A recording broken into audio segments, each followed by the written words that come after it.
আসসালামু আলাইকুম সম্মানিত ভিউয়ার্স,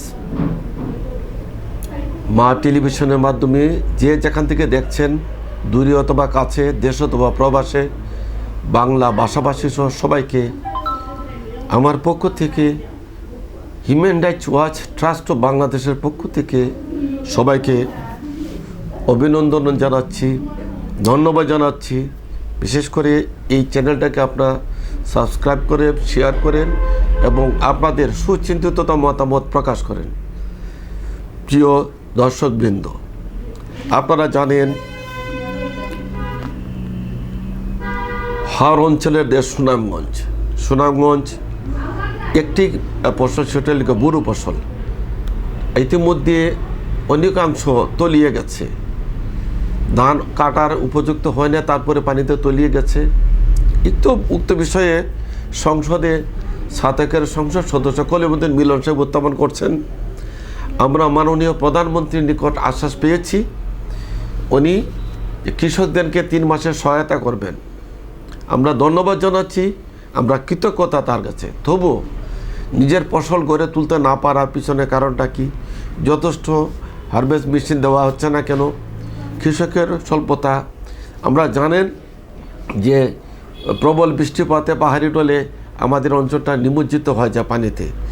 সেই ক্ষেত্রে এটাকে দ্রুত ফসল কাটানোর শুধু পরবর্তী ব্যবস্থা না করা হয়, সরকারের প্রণোদতা সহায়তা, এটা মূল বিষয় না। মূল বিষয়টা আমাদেরকে প্রোটেক্ট করতে হবে, যে বন্যার নিয়ন্ত্রণ বাঁধগুলো আমাদেরকে শক্ত করতে হবে, দুর্নীতি বন্ধ করতে হবে এবং দ্রুত ফসল কাটার কী এক ব্যবস্থা করা যায় সেটাকে সরকার, সংশ্লিষ্ট বিভাগ এবং মন্ত্রণালয়, কৃষি মন্ত্রণালয় সবাইকে এই কাজ করতে হবে।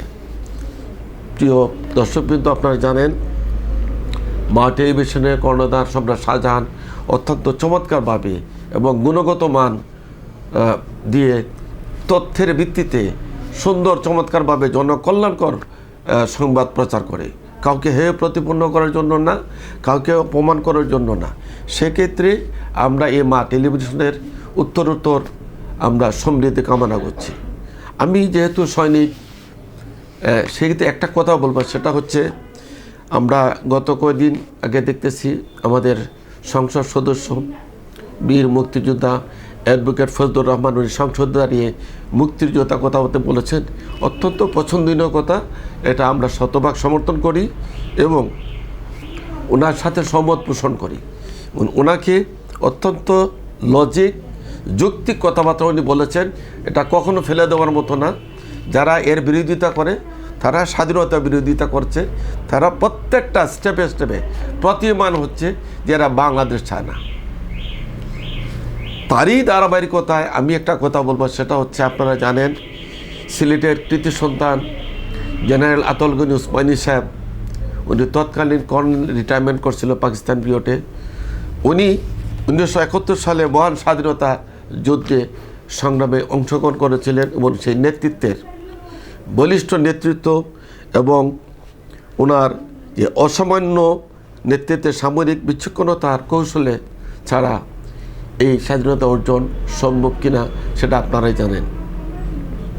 আমরা অবশ্যই এর দাবি জানাচ্ছি, এই মহান ব্যক্তির জেনারেল আতল গনি উসমানীর জন্মদিবস ও মৃত্যু দিবস যেন জাতীয়ভাবে পালন করা হয়। আমরা যেটা প্রত্যাশা করেছিলাম যে সিলেটে 2টা ক্যান্টনমেন্ট আছে 17 ডিভিশনে, একটা হচ্ছে জালালাবাদ সেনানিবাস, একটা হচ্ছে সিলেট সেনানিবাস।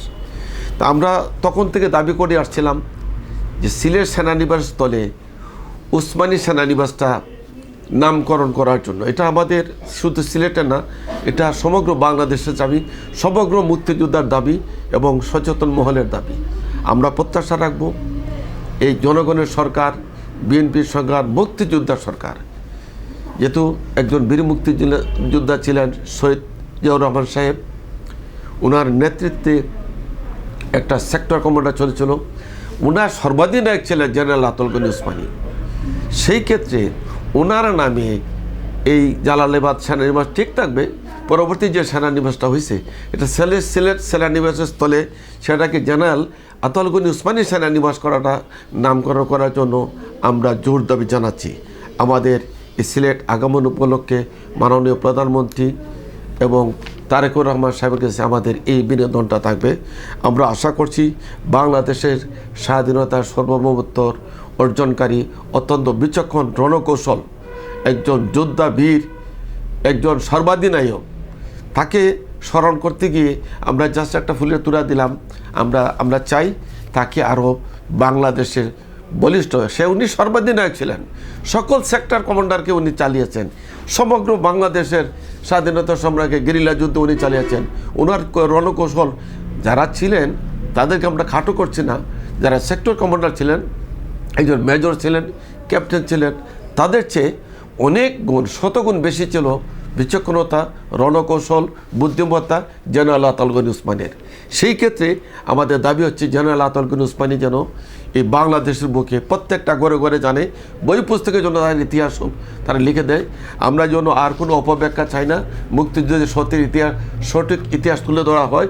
জেনারেল আতাউল গনি উসমানীকে যেন পাঠ্যপুস্তকে প্রকৃত অবস্থা উনি একজন সর্বাধিনায়ক, কীভাবে উনি যুদ্ধ করেছে, যুদ্ধের কলা কৌশল কীভাবে করেছিল, প্রকৃত অনেকগুলা ঘটনা, 71 সালে কোন কোন জায়গায় মারাত্মকভাবে যুদ্ধ হয়েছিল, সেখানে সেক্টর কমান্ডারের কী ভূমিকা ছিল, এবং যারা বীরশ্রেষ্ঠ যারা 7 জন বীর ছিলেন তাদের কোন কোন ভূমিকা ছিল, এগুলা কিন্তু বই পুস্তকে আসতে হবে। তাইলে আমাদের পরবর্তী প্রজন্ম কিচ্ছুই জানবে না। আমরা স্বাধীনতা যুদ্ধ দেখেছি, আমরা যুদ্ধ গ্রহণ করেছি, যুদ্ধ গিয়েছি।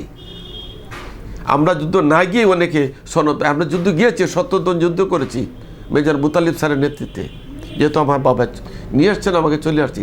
সেই ক্ষেত্রে আমরা চাই, আমি আবারও বলছি, সিলেট যে সেনানিবাস হচ্ছে সেই স্থলে জেনারেল আতাউল গনি উসমানী ওনার নামের নামকরণ হোক, এবং আমরা ওনার জন্মদিন, মৃত্যু দিবসের জন্য আমরা চাই এটা সরকারিভাবে, জাতীয়ভাবে এটা ঘোষণা করা হোক, এই দাবি জানাচ্ছি। পাশাপাশি মা টেলিভিশনকে আরও সমৃদ্ধ করতে, আরও সুশীল সমাজকে পৌঁছে দিতে প্রত্যেকের আপনাদের শেয়ার করতে হবে, বেশি খুশি করে আমাদের লাইক কমেন্টস করতে হবে, চমৎকার কমেন্টস করতে হবে, যাতে এই টেলিভিশনটা মতাদর্শ উপরে সবার আগে চলতে পারে, এবং সম্রাট শাহজাহান যেন সে বুক ফুলে বলতে পারে যে আমি সত্যের সন্ধানে আছি। আমরা কারো বিপক্ষ নয়, কারো অসম্মান করার জন্য নয়, প্রকৃত সংঘাত উপস্থাপন করা হোক, এটি আমরা চাই।